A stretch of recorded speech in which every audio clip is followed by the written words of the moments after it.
नमस्कार, आप देख रहे हैं लोकोत्तर न्यूज। मैं हूं आपके साथ हर्षिता मिश्रा। आइए करते हैं खबरों से शुरुआत।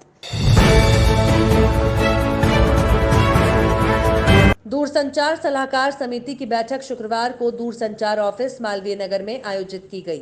बैठक की अध्यक्षता भोपाल सांसद प्रज्ञा सिंह ठाकुर द्वारा की गई। उन्होंने बताया कि यह बीएसएनएल की क्रमशः बैठक है, जिसमें बीएसएनएल की गतिविधियों के बारे में चर्चा की गई है। सांसद ने कहा कि वर्तमान में जिस तरह की होड़ मची हुई है, उसमें बीएसएनएल किस तरह और बेहतर कार्य कर सके, इस पर चर्चा की गई। बीएसएनएल देश की विपरीत परिस्थितियों में भी अपना कार्य सुचारू रूप से करता है और आगे भी अपने ग्राहकों के लिए क्या बेहतर कर सकता है, इस पर विचार किया गया। लव जिहाद कानून पर सांसद प्रज्ञा ठाकुर ने कहा कि अपराधियों को कठोर दंड मिलना ही चाहिए। यदि अपराधियों को भय नहीं होगा तो कोई भी अपराधी बनने के लिए प्रेरित हो सकता है। ये एक सामान्य क्रमशः बैठक है। भोपाल में दूरसंचार विभाग की बीएसएनएल की क्या स्थिति है, हम कैसे काम कर पाते हैं, क्या कमियां रह जाती हैं और हमें किस प्रकार से उसको व्यवस्थित करना है। देखिए, ये स्थान ऐसा तो नहीं है, लेकिन फिर भी ये सामाजिक विषय है। जिस प्रकार से समाज को विघटित करने की, समाज में स्त्रियों पर किसी प्रकार से अत्याचार हो, ये तो कोई भी बर्दाश्त नहीं करता और ये निरंतर होता चला आ रहा है। एक पक्ष द्वारा निरंतर लड़कियों को जिस प्रकार से उनका दुरुपयोग कर रहे हैं, जिस प्रकार से उनकी भावनाओं को, उनके शील का हरण कर रहे हैं, तो इसके लिए जब बहुत ज़्यादा कोई चीज़ हो जाती है तो कानून बनाया जाता है उसको रोकने के लिए, और ये कानून बनाया जा रहा है और निश्चित रूप से बनना चाहिए। अपराधियों को कठोर दंड मिलना ही चाहिए। जिला अस्पताल दतिया में शुक्रवार को कोरोना वैक्सीन को लेकर मॉक ड्रिल हुई। इस मौके पर दतिया मेडिकल कॉलेज के डीन डॉक्टर राजेश सिंह गौर को एक वैक्सीन ट्रायल रूप में लगाया गया। CMHO doctor SN Udaypuria, civil surgeon doctor SN Shakya, जिला टीकाकरण अधिकारी doctor DK Soni, RMO doctor Matoli, data प्रभारी आशीष खरे और कांति पांडे सहित अन्य स्टाफ मौजूद रहा। जिला टीकाकरण अधिकारी डॉक्टर डीके सोनी ने कहा कि वैक्सीन लगाए जाने के लिए हमारी ओर से पूरी तैयारी कर ली गई है। सबसे पहले किन लोगों को वैक्सीन लगाई जाएगी, उन्हें सूचीबद्ध किया गया है। ये एक्चुअली कोविड-19 वैक्सीन जो आने वाली है निकट भविष्य में, उसकी ड्राई रन है आज। और ड्राई रन करने का उद्देश्य यही है कि हम अपनी पूरी तैयारियों को जांच लें, परख लें कि कहीं कोई अगर दिक्कत परेशानी उस समय होगी जब एक्चुअल में वैक्सीनेशन करेंगे तो उसको हम अभी से सुधार लें। तैयारी उसी तरीके से की गई है, सारी प्रैक्टिस उसी तरीके से की गई है जैसे कि एक्चुअल में जब वैक्सीन लगेगी तभी होगा। सबसे पहले जो हमारे पास जो हितग्राही हैं, जो बेनिफिशरी हैं, अभी हेल्थ केयर वर्कर, स्वास्थ्य विभाग के कार्यकर्ता, महिला बाल विकास के कार्यकर्ता, इन सब लोगों को फर्स्ट फेज में लगने वाली है। तो इन लोगों को जो वैक्सीन लगने वाली है उनकी लाइन लिस्टिंग पहले ही पोर्टल पर मौजूद है, सबके नाम लिखे हैं। जिन लोगों के नाम पोर्टल पर है मौजूद वही वैक्सीनेशन के लिए आ सकेंगे। जलवायु परिवर्तन के दृष्टिगत पर्यावरण को बचाने के लिए एनर्जी स्वराज यात्रा लेकर निकले आईआईटी मुंबई के प्रोफेसर और प्रदेश के brand ambassador doctor Chetan Singh Solanki 13 जिलों की यात्रा कर गुरुवार को मंदसौर पहुंचे। यहां उन्होंने जिला पंचायत के सभागार में पत्रकारों से चर्चा करते हुए एनर्जी स्वराज यात्रा को लेकर कहा कि वर्तमान में जलवायु में बड़ा परिवर्तन हो रहा है, जिससे आने वाले समय में मनुष्य के जीवन पर खतरा मंडरा रहा है।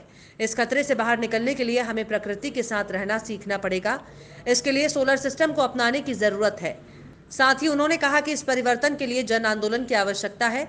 इसी उद्देश्य को लेकर मेरी ये यात्रा है। ये यात्रा 2030 तक चलेगी। कब से चल रही है और कितने जिलों में अभी तक आप होके आए हैं, कहाँ कहाँ जाएंगे, कितने साल ये यात्रा चलेगी और इस यात्रा का उद्देश्य क्या है? ये यात्रा 26 नवंबर को माननीय मुख्यमंत्री जी ने हरी झंडी दिखा के चालू की और अभी तक करीब 13 जिलों में मध्य प्रदेश में यात्रा हो गई है। और इसका जो मुख्य उद्देश्य है, जिस तरह से जलवायु परिवर्तन हुआ है पूरे पृथ्वी पर, और ये इतना बड़ा परिवर्तन है कि मनुष्य के अस्तित्व को खतरा पैदा हो रहा है। और जब तक बहुत बड़ी मात्रा में इसका सॉल्यूशन नहीं निकाला जाए, जब तक मनुष्य प्रजाति यू टर्न न ले, जिस दिशा में हम जा रहे हैं पहले तो उसमें धीरे हों, रुके और फिर रिवर्स आए, ताकि हम प्रकृति के साथ में रहना सीखें।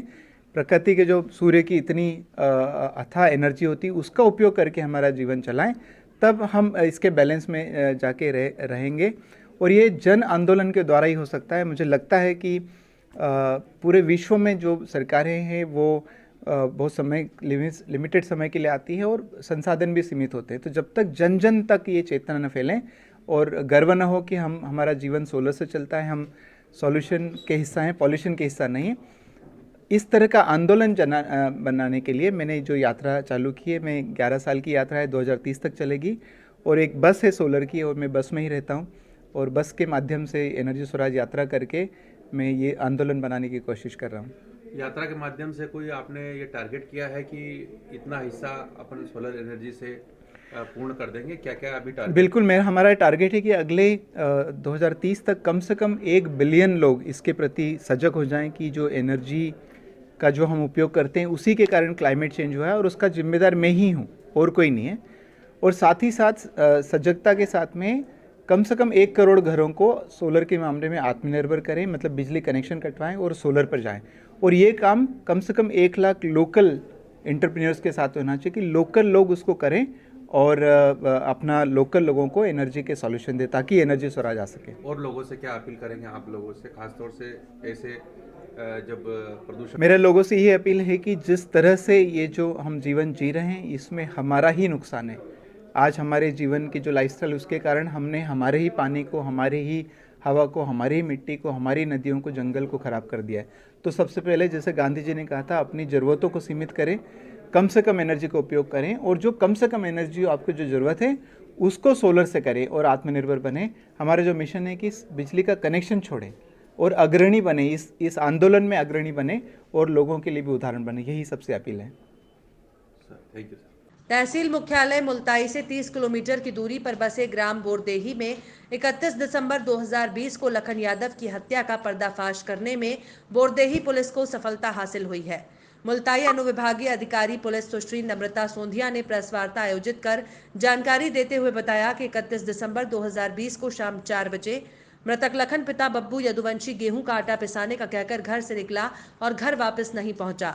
परिजनों द्वारा तलाश करने पर भैंसाई नदी के किनारे मृतक का शव मृत अवस्था में मिलने पर फरियादी द्वारा थाना बोरदेही में मर्ग क्रमांक 64/2020 धारा 174 जाफो का कायम कर जांच में लिया गया। थाना प्रभारी बोरदेही प्रवीण कुमार ने बताया कि मृतक का पूर्व में अपने गांव के शिव पिता रतन रघुवंशी के साथ कच्ची दारू बेचने को लेकर विवाद चल रहा था। इसी बात की आपसी रंजिश को लेकर शिव पिता रतन रघुवंशी और उसके साथी अमन पिता सुरेश मांग निवासी बोरदेही और कुणाल पिता रामकिशोर ने मिलकर उसकी हत्या कर दी है।